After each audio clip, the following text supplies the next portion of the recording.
Les bombes américaines jetées contre le Nigeria ne visaient pas les terroristes. Il faut qu'on l'explique partout aux États-Unis, il faut qu'on l'explique partout aux Africaines et aux Africains, aux Européens, aux Asiatiques.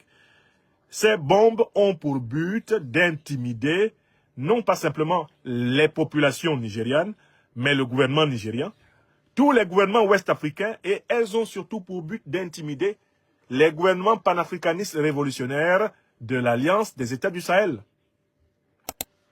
Et je vais vous donner des indices en ce sens. Le premier indice, c'est que Trump a choisi de bombarder pratiquement à la frontière entre le Nigeria et le Niger.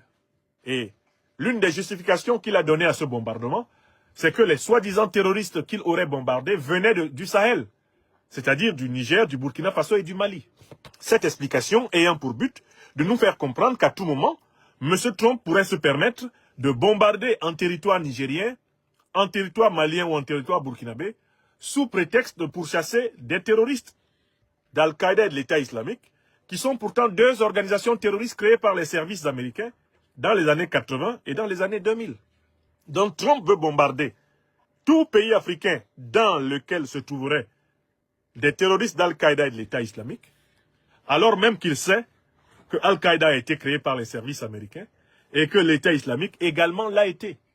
Donc, se prévalant de ses propres turpitudes, il veut en profiter pour avoir le droit de bombarder partout en Afrique, au mépris de tout droit international, au mépris de la souveraineté des États, au mépris même des normes élémentaires de vérité, des normes élémentaires de respect, en quelque sorte des règles de probité.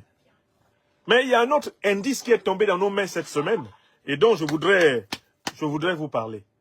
Le nouvel indice qui est tombé dans nos mains cette semaine est délivré par le célèbre hibou de Dakar, Sir Daniel Gbagbo-Hundada. Selon le hibou de Dakar, qui est, comme vous le savez, un agent de la DGSE française déguisé en journaliste, en fait c'est un espion, ni plus ni moins, mais un espion manipulateur, menteur et mythomane. Selon donc Serge Daniel Gbagbo-Hundada, il y a eu une attaque terroriste au Niger contre une église. Il y a eu une attaque terroriste au Niger contre une église et un homme et une femme chrétiens auraient été tués au Niger. Serge Daniel Gbagbo-Hundada met en lumière cette pseudo-information.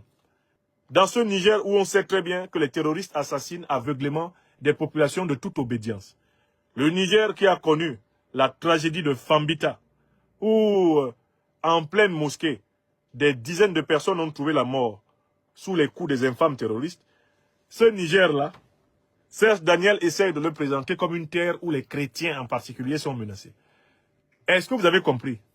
Est-ce que vous comprenez pourquoi Serge Daniel, la France-Afrique, essaye de présenter le Niger comme une terre où la communauté chrétienne serait en particulier ciblée? La raison est claire, elle est simple. Il s'agit d'attirer les foudres de Donald Trump contre le Niger, au prétexte que Donald Trump viendrait protéger les chrétiens nigériens bombardés. Il s'agit en réalité de provoquer le passage des bombardements du Nigeria au Niger. Il s'agit de trouver des alibis pour légitimer médiatiquement, psychologiquement, la poursuite de la campagne unilatérale, illégale, illégitime et criminelle de bombardement aveugle de l'armée américaine sur le sol africain. Serge Daniel lève littéralement la balle pour que Donald Trump la smash. Est-ce que vous avez compris?